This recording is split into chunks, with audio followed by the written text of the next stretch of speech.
First question now is question number 18.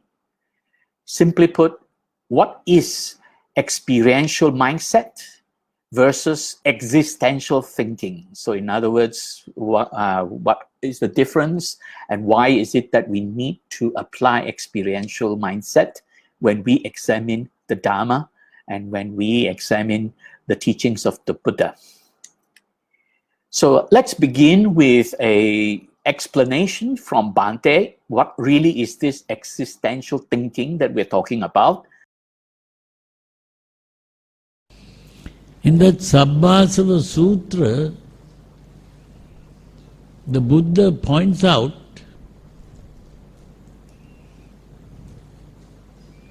that the normal person thinks, did I exist in the past? How did I exist in the past? In what way did I exist in the past? Will I be existing in the future? In what form will I exist in the future? Do I exist now? In what form do I exist now? In other words, the normal person is thinking in terms of the past, present and future. And that way of thinking confirms the idea, I exist.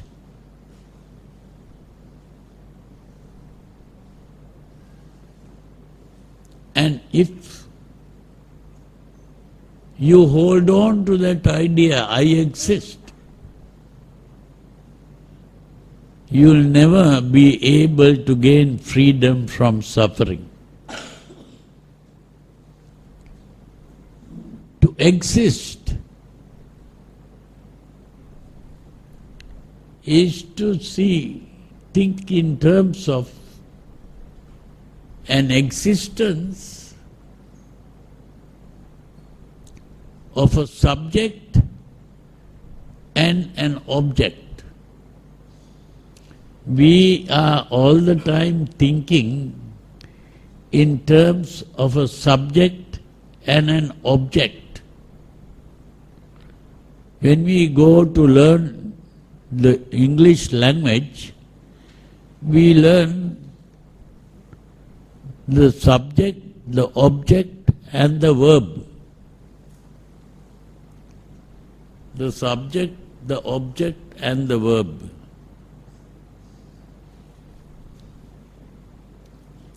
That is the normal way of thinking.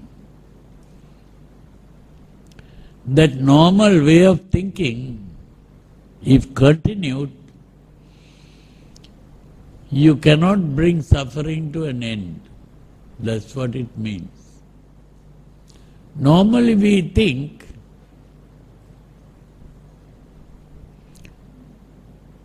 I come first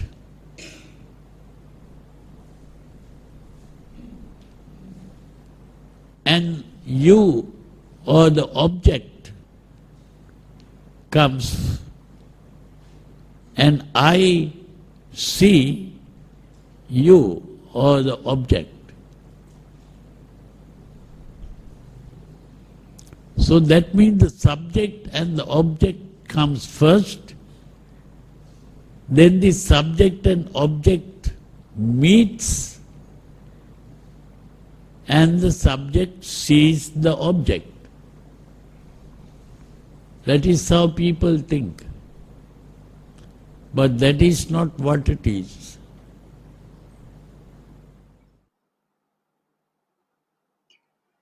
So Bhante mentioned about subject and object. So let's take a look at what he was pointing out. First of all, existential thinking means we think about the past. So did I exist in the past? What was I in the past and how was I in the past? So we think about the past and we think about the future. Will I exist in the future? What will I be in the future? These are very well explained in the sutra, the Sabbasava Sutra, right? Talking about defilements, talking about pains, polluting the mind, so that it makes us think in a very existential way about the past, about the future. So the first aspect of existential thinking is that we think in terms of time. There is a past, there is a future, there is a present. Even the present, you know, we are really experiencing moment to moment. The present itself is not even existing. So we think about the past that exists, we think about a future that we can create to exist, and we think about the present that is existing. And the second aspect of existential thinking is thinking there is I, me, or mine. There is this subject in me. We call this the subjective self. So we think in terms of I am the subject. And then you out there, you are the object. So there are objects out there and there is a subject in here. That's how we think in existential terms. So this is a spatial thinking. That means that there is a space, there is an object, a physical object existing inside, out there and in me, right? And this is why somehow the mind connects that as I exist. So there is this physical self we think we exist, right? And of course, when we interact with anything, we think of it in terms of the subjective self in me is interacting with the objective self out there. So when we see, hear, smell, taste, or touch anything, we always say, oh, I like this. So there is an I and there is a this, right? So let's take a look at this more closely, how it is happening. So the best one to use is the experience of seeing. So with the experience of seeing, experience arises dependent on the presence of necessary conditions. So we use the example of seeing a dog. So there is this dog. So we're looking at the dog. So in order to be able to see the dog, certain conditions must be present. For example, light. If there is no light, we can't see anything. It's pitch dark. So certain conditions are necessary. Light reflected from the dog enters our sense organ, the eyeball, and stimulate our sense organ. So light entering the eyes stimulate the retina, the back of the eyeball, and that is our sense organ. When sense organ is stimulated, it sends impulses and signals to the brain. And if we happen to be paying attention, then we become aware of looking at the dog, right? Because if you're not paying attention, even though your face is facing the dog, you might not notice the dog. So if you're paying attention to the dog, then you become aware. And this awareness is because of the process of perception. So there's a mental image that arises in our mind. Oh, there is this mental image of that dog out there. In reality, in this experience, this mental image arising is the rupa in your mind. And again, I want to point out this important point, the word rupa. Very frequently, you hear people say rupa is about materiality, material, the object out there. That is not correct. The term rupa really means image or appearance. And appearance is not a physical appearance. Appearance is a mental appearance in the mind, appearance of this mental image in the mind.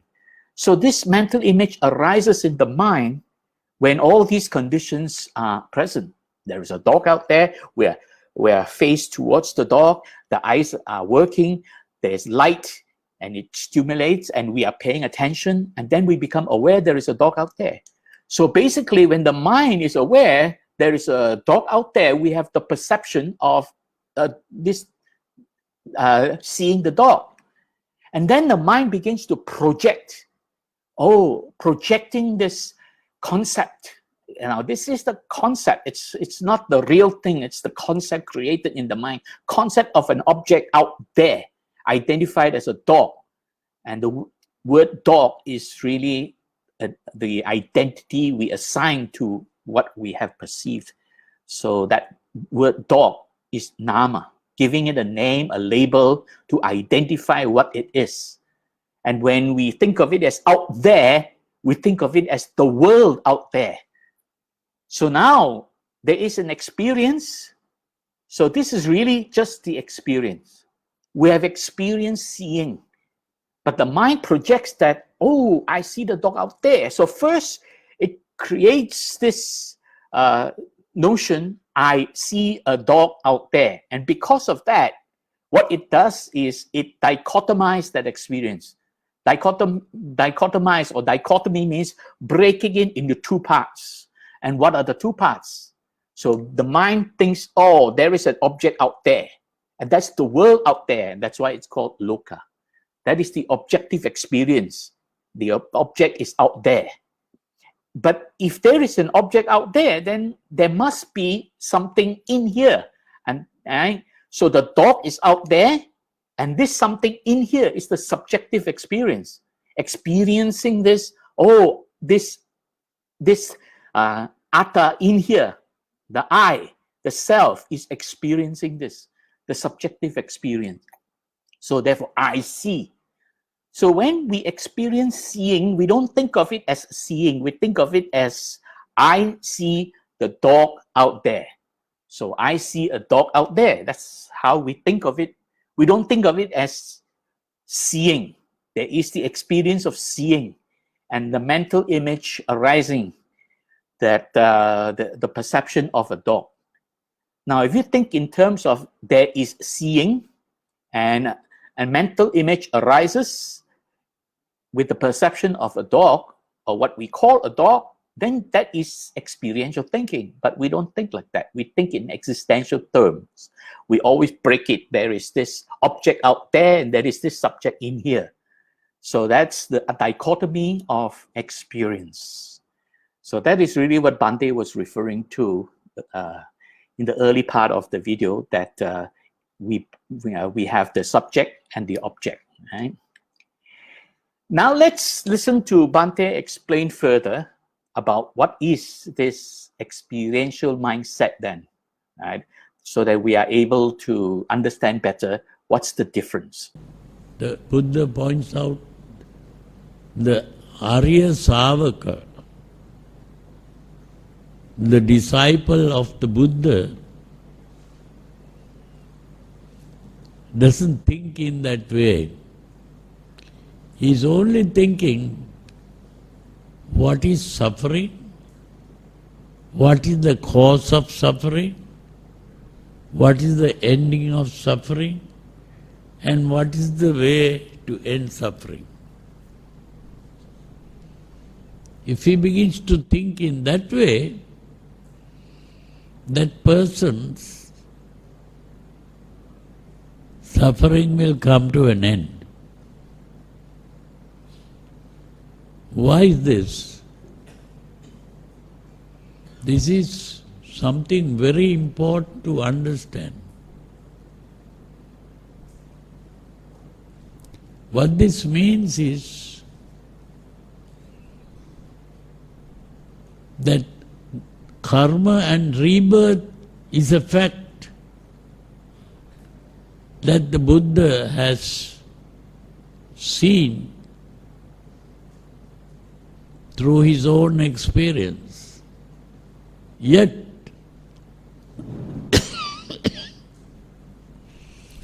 if you keep on thinking in terms of karma and rebirth, you cannot gain freedom from suffering. So to get out of that way of thinking,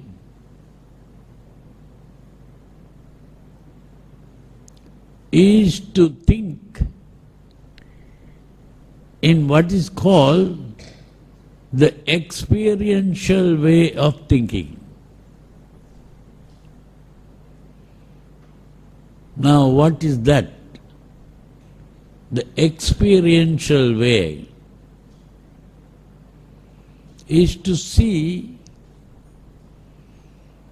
that what we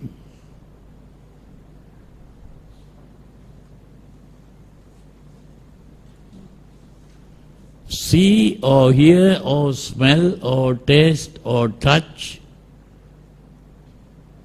is an experience. Seeing is an experience. Hearing is an experience.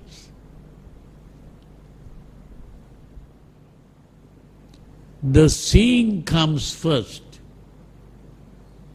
and it is in the seeing that the subject is created and the object is created.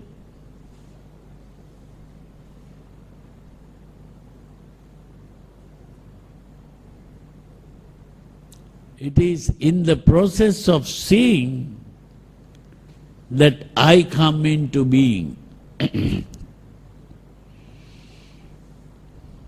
And the object comes into being. When that is properly understood,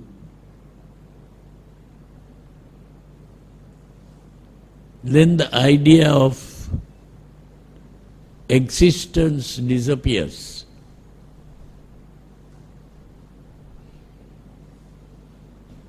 It is only when that idea of existence disappears, you are free not only of existence, you are also free of what is called death. If you don't exist, how can you die?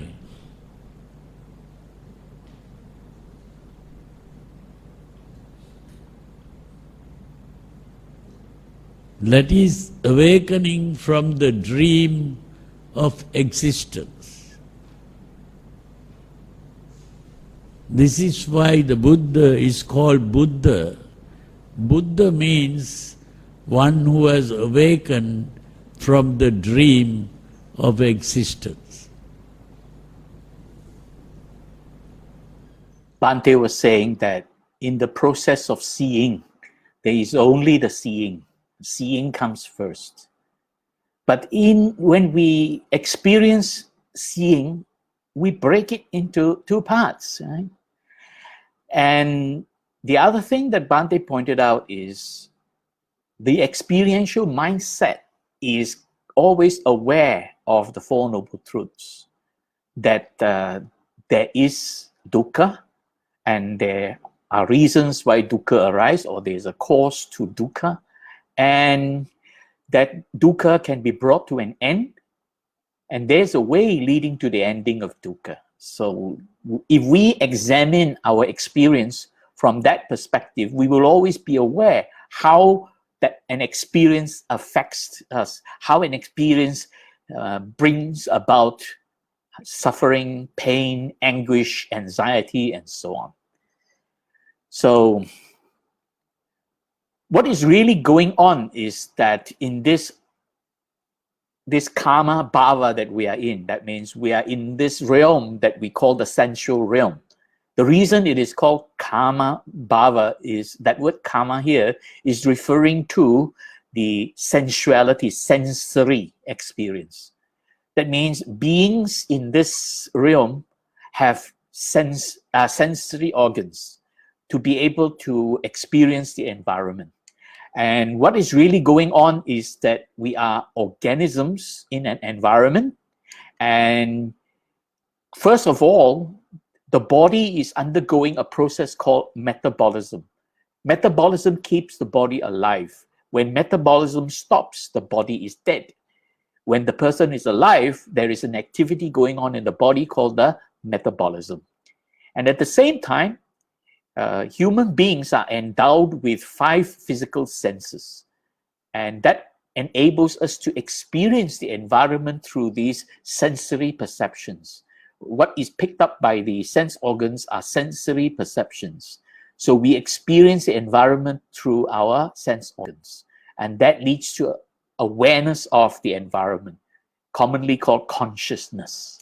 So we are able to see, hear, smell, taste, and touch. And then we also have a sixth sense, which is the ability to cognize, the ability to think, right?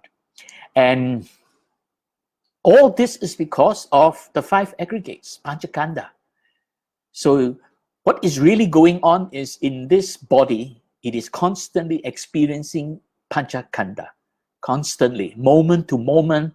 What is really happening is the experience of Panchakanda. And then this experience of Panchakanda becomes interpreted as, oh, consciousness. And with existential thinking, we begin to think I exist. So this is really what's happening with us. Right? So the mind actually creates the notion that I exist. But in reality, all that is going on is just Panchakanda constantly, perpetually happening, moment to moment. That's all there is. And Bhante was mentioning, first I want to remind you of what Bhante earlier said about experiential thinking. If we think in terms of karma and rebirth, we will never be free from suffering. The reason is that even though the Buddha mentioned karma and rebirth, he was not really emphasizing teaching karma and rebirth. Karma and rebirth has been around long before the Buddha came along, before all the Buddhas came along. So it has been around it has always been there. Right? So beings are being reborn into samsaric world and so on. Right? That has always been there. And whatever we do, we are accumulating karma. And these karma that we accumulate will ripen from time to time. It can ripen immediately. It can ripen later on. It can ripen sometime later. It can ripen at the end of our life.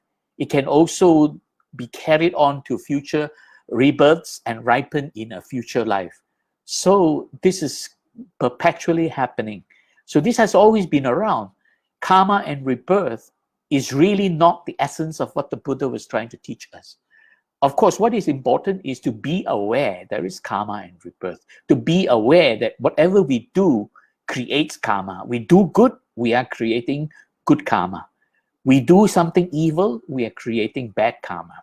Right? So that is the thing about that. And Bhante mentioned also that if we constantly think in terms of karma and rebirth, what is happening is that the mind is locked on to existence. Now, if the mind is locked on to existence, then we are continuously being reborn into existence. So in order to free ourselves from existence, we have to abandon this existential thinking and don't lock our mind onto this karma and rebirth. Just realize that there is karma, there is rebirth for beings that are not enlightened, and that when we do good, we are creating good karma. When we do evil, we are creating bad karma. Just be aware of that and have that at the back of your mind. But don't treat that as the central theme of Buddhism. The central theme of Buddhism is what you see on the screen here. Chattari Ariya Satchani, the fourfold supernormal realities, where the Buddha said, first, there is dukkha. And Bhante calls this the insecurity of life. And this has to be understood. So we got to understand that there is dukkha, and we have to learn that. And this is really all part of what we call right view. If we don't understand that, then we are not having right view. So firstly, understand that there is dukkha. Secondly, understand samudaya, that is the origin of dukkha, or the causes of dukkha. That the origin of this insecurity leads to the dream of existence. Bhante Punnaji always likes to use this term. The dream of existence is really us being tied down in samsaric world, thinking that we exist, so we continue to be reborn time after time in this samsaric world. Right? That has to be abandoned. We have to learn how to let go these origin of this dukkha, the causes of dukkha. We're going to learn how to abandon them, to be abandoned. Of course, the good news is that all can be brought to an end, nirodha. the cessation. So dukkha can be brought to an end, cessation of this insecurity of life, by awakening from the dream of existence. This has to be realized. Having understood, having abandoned, then it can be realized. And then, of course, the Buddha that taught us Magga, the way leading to the awakening. And this is the supernormal Eightfold Way.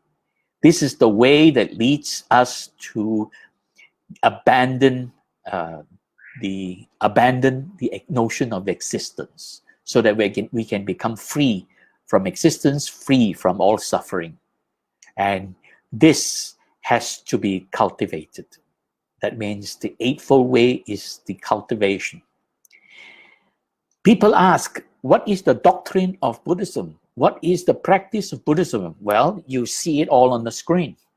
The Four Noble Truths, or what Bhante calls the Fourfold Supernormal Realities, that's the doctrine of Buddhism. That is the doctrine that the Buddha expounded in all the time that he was teaching. And that's really what he was expounding, that the Four Noble Truths. And what is the practice of Buddhism? That is the Eightfold Way, the Magga, the way leading to the awakening. And that leads to the complete cessation of all suffering. Okay.